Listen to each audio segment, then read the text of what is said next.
നമ്മൾ ഹോട്ടലിലൊക്കെ പോയി കൊതിയോടെ മേടിച്ച് കഴിക്കുന്ന ഒരു ഐറ്റം മസാല ദോശയല്ലേ. അതും മൈസൂർ മസാല ദോശയാണെങ്കിൽ അടിപൊളിയാവത്തില്ലേ. ഇനിയിപ്പോൾ ഹോട്ടലിലേക്കൊന്നും പോകണ്ട, നമുക്ക് വീട്ടിൽ തന്നെ നല്ല പെർഫെക്റ്റ് ആയിട്ട് മൈസൂർ മസാല ദോശ ഉണ്ടാക്കാം. ഇതിൻ്റെ അകത്തൊരു ചമ്മന്തി ഉണ്ട് കേട്ടോ, അതാണ് ഇതിൻ്റെ പ്രധാനപ്പെട്ട ഐറ്റം.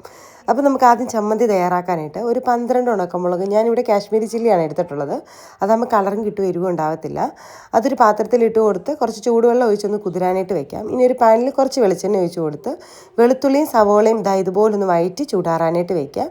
ഇനി ഒരു മിക്സിയുടെ ജാറിലേക്ക് കുതിർത്തിയെടുത്ത മുളക്, ഈ വെളുത്തുള്ളി സവോളയും വഴറ്റിയെടുത്തത്, കുറച്ച് പൊരിക്കടലാണ് ഒരു ടേബിൾ സ്പൂൺ ഇട്ട് കൊടുത്തിട്ടുണ്ട്. പിന്നെ കുറച്ച് തേങ്ങ, വാളംപുളിയില്ലേ, കുറച്ച് വെള്ളത്തിലൊന്ന് കുതിരാനായിട്ട് വെച്ചതാണ്. ആ വെള്ളത്തോടു കൂടി അതങ്ങ് ഒഴിച്ച് കൊടുക്കാം.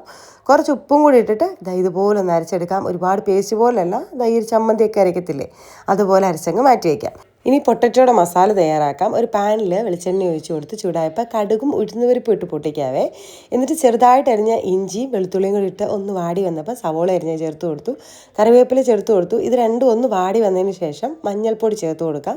കൂടെ കുറച്ച് വീതം ഗരം മസാലയും പെരിഞ്ചീരകം പൊടി ചേർത്തതും ചേർത്ത് കൊടുക്കാം.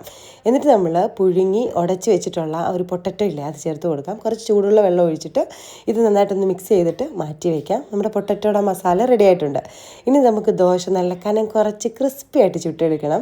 ദോശമാവിൽ ഒരല്പം പഞ്ചസാരയും കൂടി ചേർത്ത് കൊടുത്താൽ ദോശ നല്ല ക്രിസ്പി ആയിട്ട് കിട്ടും കേട്ടോ. ദോശ പരത്തി ഉള്ളിലേക്ക് ഇതുപോലെ നെയ്യൊന്ന് ഒഴിച്ച് കൊടുക്കണം, അപ്പം നല്ലൊരു ടേസ്റ്റ് കിട്ടും.